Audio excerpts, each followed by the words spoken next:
임대차법 개정 2년. 다시 시작된 가을 이사철. 하지만 임대 시장은 예년과 다른 움직임을 보이고 있습니다. 완전 월세 찾는 사람들이 많아요. 두 번만 이율 올라가면은 월세가 더 싸요. 임차인들 입장에서는 이 높아진 전세금 이 부분들을 이제 월세화해서 우리나라만의 독특한 임대차 계약이자 서민들의 주거 사다리 전세 제도. 전쟁 이후에 자금이 없다 보니까 그 전세제도의 활용이 더 활발하게 일어날 수 있는 환경이 되었죠. 전세 사는 사람은 돈 조금 더 모아서 내 집을 사는 게 꿈이었단 말이에요. 부동산 거래 절벽과 함께 임대 시장 역시 적신호가 켜졌습니다. 오르는 시기에는 위험하지 않은데 내리는 시기에 굉장히 위험해집니다. 매매가가 지금 만약에 1-20% 이상 떨어진다고 하면 깡통 전세가 될 아파트들이 있는 거죠. 역전세난에 이어서 깡통전세 주의보까지. 가을 이사철 임대시장 이상 징후를 긴급 점검해 봅니다.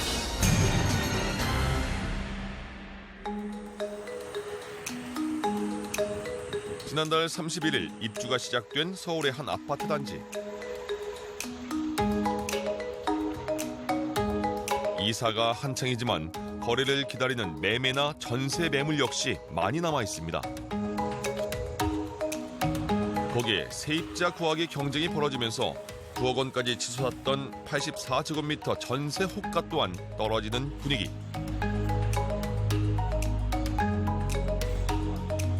지금 7억 5천까지는 나와 있어요. 이게 물량이 한꺼번에 쏟아져 나오니까 이게 입주를 맞춰야 되는 이분들의 압박감 때문에 조금 저렴해요.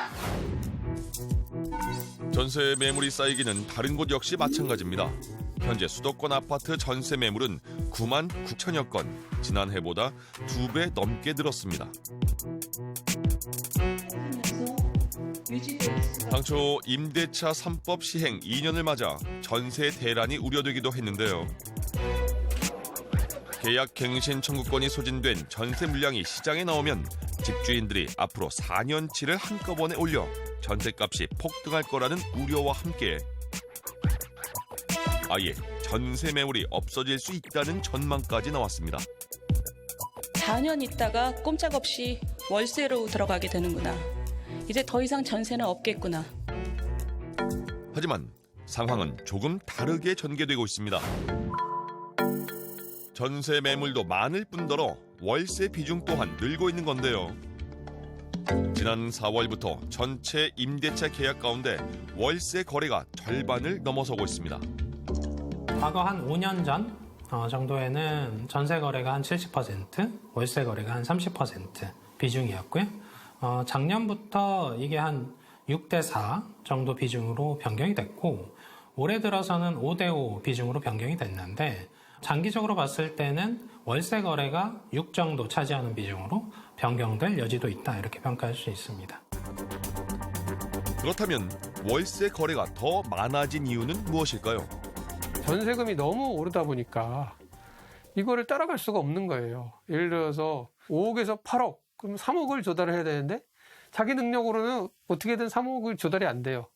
그러면 어떻게 해야 되냐면 한 1억은 보증금 올려주고 나머지 2억은 월 한 100만 원 이렇게 해가지고 월세로 돌려야 되거든요. 그러면서 이게 자연스럽게 월세로 잡히는 거죠, 거래가. 아무리 보증금이 커도 월세를 10만 원이라도 내면 월세로 잡힙니다. 지난 7월 서울 아파트 평균 전세 가격은 6억 7천만 원 선. 최근 전세 매물이 쌓이며 가격이 소폭 하락했지만 2년 전에 비하면 2억 원 가까이 급등한 겁니다. 한편 오른 전세금을 대출로 충당하려고 할 경우에 금리 또한 문제가 됩니다. 최근 시중은행 전세자금 대출 금리는 4%대를 넘어섰고 최고 금리는 6%가 넘습니다. 현재 전세금을 월세로 돌릴 때 적용하는 전월세 전환율이 4.2% 수준인데 은행에 내야 하는 전세 대출 이자가 집주인에게 내야 하는 월세보다 더 많을 수도 있는 셈.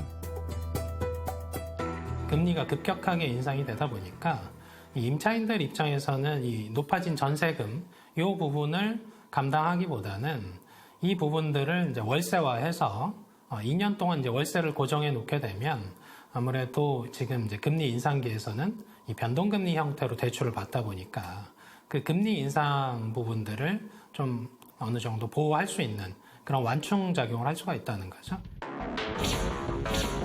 월세 거래가 전세 거래를 앞지르면서 전세의 월세화, 더 나아가 전세 소멸론까지 대두되고 있습니다. 다른 나라에서 잘 볼 수 없는 임대차 제도 전세는 통상 임차인들이 가장 선호하는 임대 계약인데요. 맡긴 전세금을 그대로 돌려받아 내 집 마련을 위한 주거 사다리 역할을 하기도 합니다. 월급쟁이 입장에서는 목돈을 맡겨놓고 전세를 맡겨놓고 그러면 별도 이제 자기 소득은 이제 자기가 활용할 수 있잖아요. 월세가 이제 매달 돈이 나가다 보니까 돈을 모으기가 좀 쉽지가 않아요. 다른 나라의 경우 소액의 보증금과 함께 매달 임대료를 내는 월세 방식이 대부분.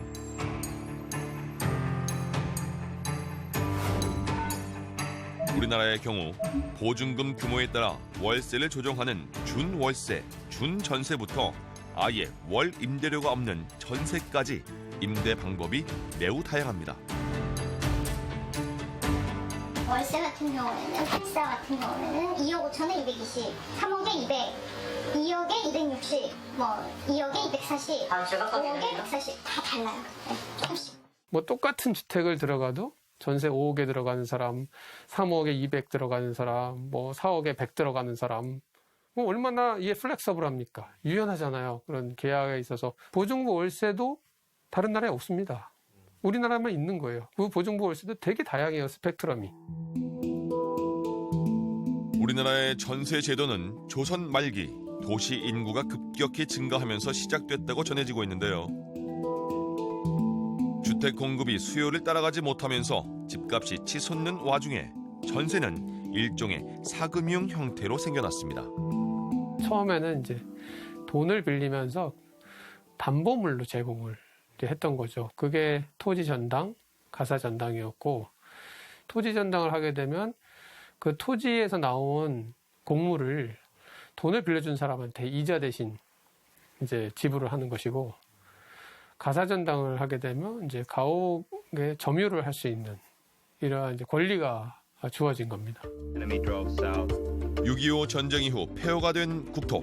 그 후 유례없는 고속 성장과 급격한 도시화로 인해 전세는 임차인과 임대인 모두에게 좋은 부동산 거래 형태로 자리 잡게 됩니다. 전쟁 이후에 자금이 없다 보니까 그 전세제도의 활용이 더 활발하게 일어날 수 있는 환경이 되었죠. 월세를 받는 것보다 자본시세 차익을 누릴 수가 있고 주인은. 그리고 월세를 드시는 분들 그때는 금리가 비쌀 때잖아요. 높으니까 월세를 냈을 때의 부담보다 전세를 했을 때의 수익이 전세 입장에서 가능한 거예요. 서울에서 40년째 부동산을 운영하고 있는 문충현 공인중개사. 1970, 80년대만 해도 지금은 보기 힘든 사글세 형태의 임대 계약이 많았다고 얘기합니다. 그때는 주로 임차인이 형편이 되는 대로 보증금을 돈을 만들어서 뭐 6개월 또는 1년치를 이렇게 주고 들어가가지고 우리가 통상 이제 20만 원에다 계산했을 때 240만 원이잖아요. 240만 원을 주고 들어가서 딱 사골세로 매달 까지는 거죠. 그때도 여력이 되는 세입자들은 전세를 가장 선호했다는데요. 월세로 사면은 돈을 다 써버리지만은 보증금은 일단은 저축해 놓은 돈이에요. 목돈이 되기 때문에 나중에 이제 전세 사는 사람은 돈 조금 더 모아서 내 집을 사는 게 꿈이었단 말이에요. 전세 기간이나 임차인의 권리 등이 법제화된 건 1980년대부터입니다. 1989년에는 1년이었던 임대 기간이 2년으로 늘어났는데요.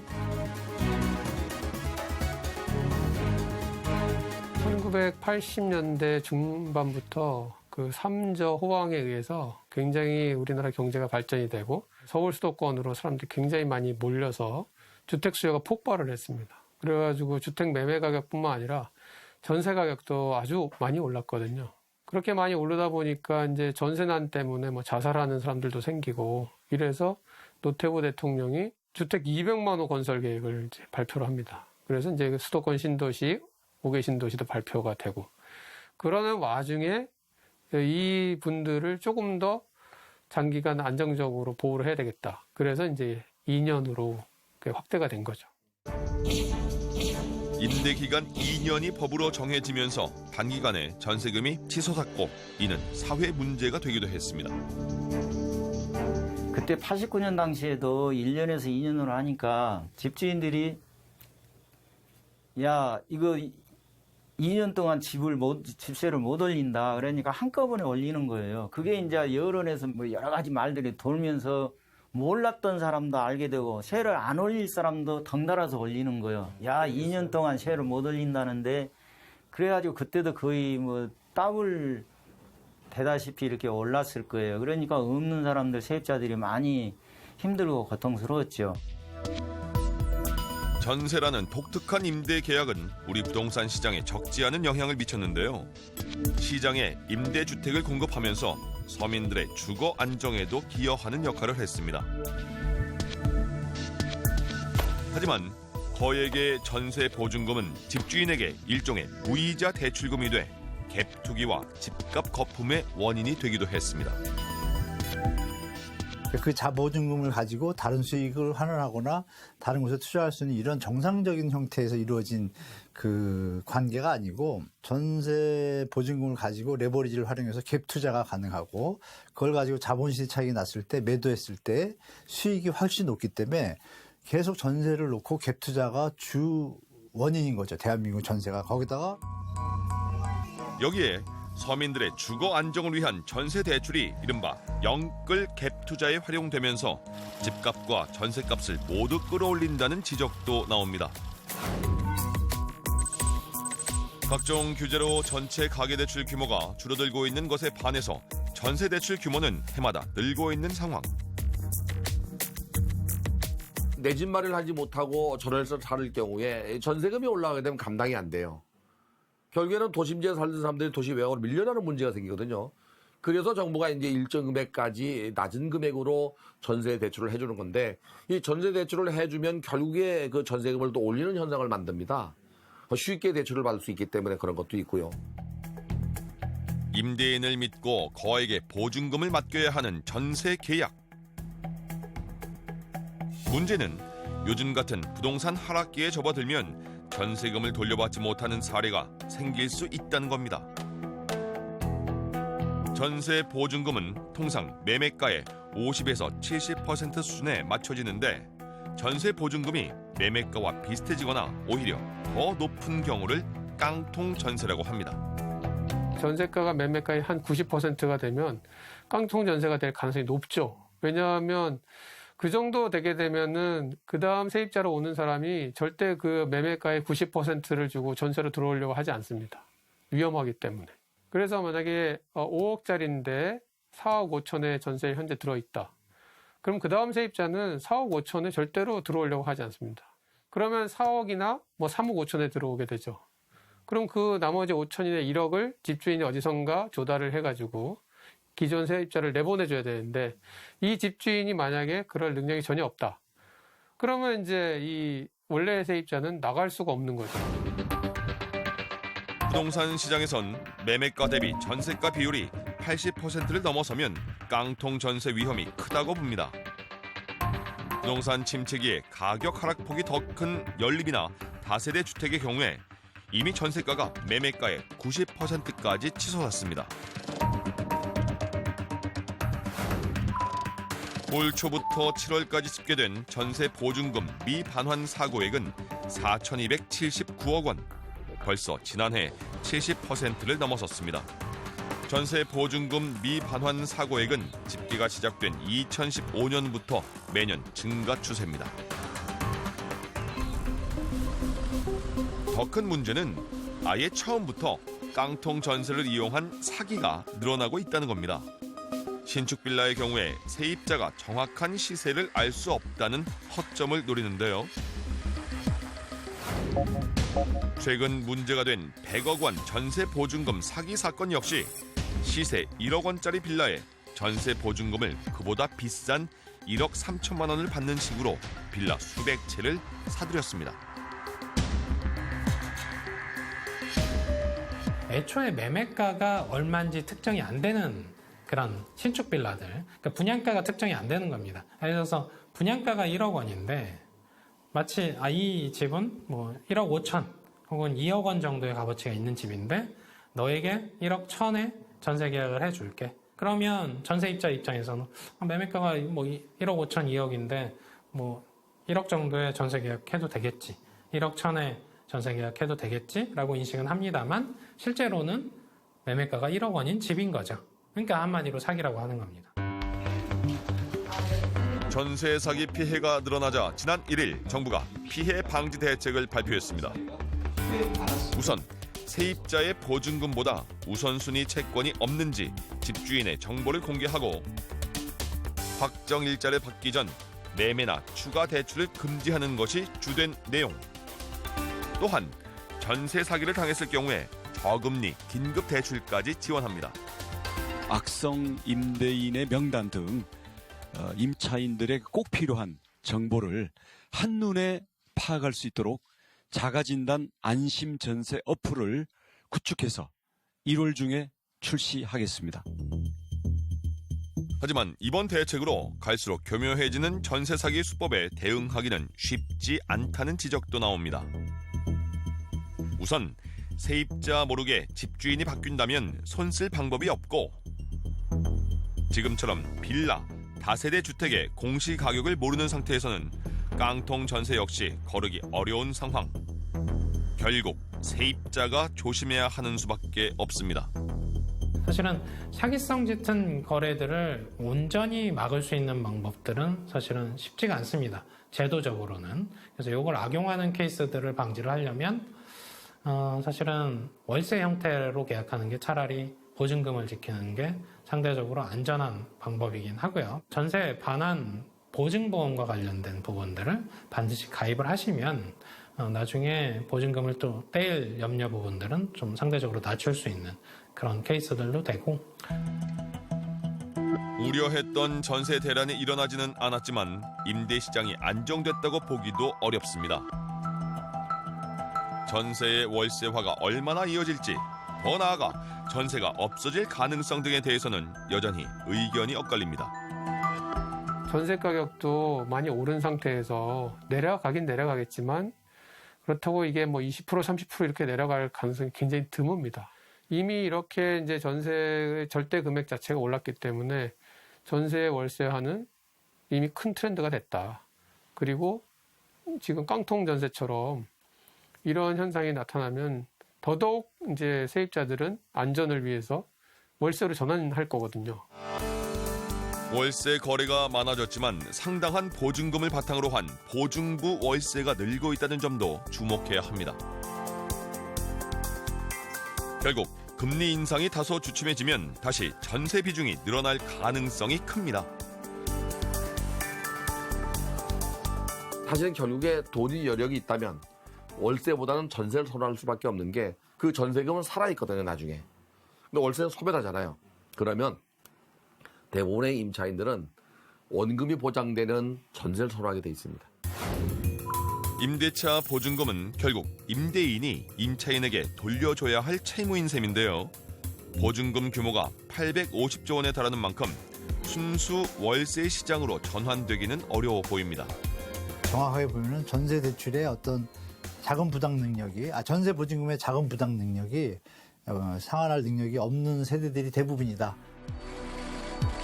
내년까지 추가 금리 인상이 예고돼 있는 만큼 부동산은 당분간 하락 국면이 계속될 것으로 보입니다. 하지만 부동산 하락과 별개로 월 주거비는 꾸준히 오르고 있습니다.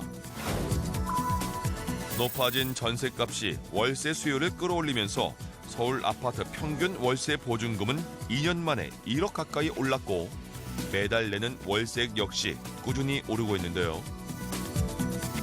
우리가 이제 글로벌 금융위기라고 하는 2008년 글로벌 금융위기 때 그때 매매 가격은 상당 수준 침체돼 있었습니다. 반면에 전월세 가격은 폭등합니다. 왜 그러냐면 생애 주기 관점에서 특정 시기에 전월세 시장에 있는 분들은 매매를 해서 자기 집을 마련을 해야 되는데 금융위기처럼 특수한 케이스에서는 너도 나도 내 집 마련하지 않습니다. 그러다 보면 전월세 시장에 과도하게 수요 초과 국면이 되다 보니까 전월세 가격은 오히려 금융위기에도 더 오르는 그런 현상들을 보입니다. 보증금 수준에 따라서 편차는 있습니다만 주거비용, 그러니까 월 나가는 비용에 대한 부담 부분들이 점진적으로 늘어나는 형태들로 변하고 있다.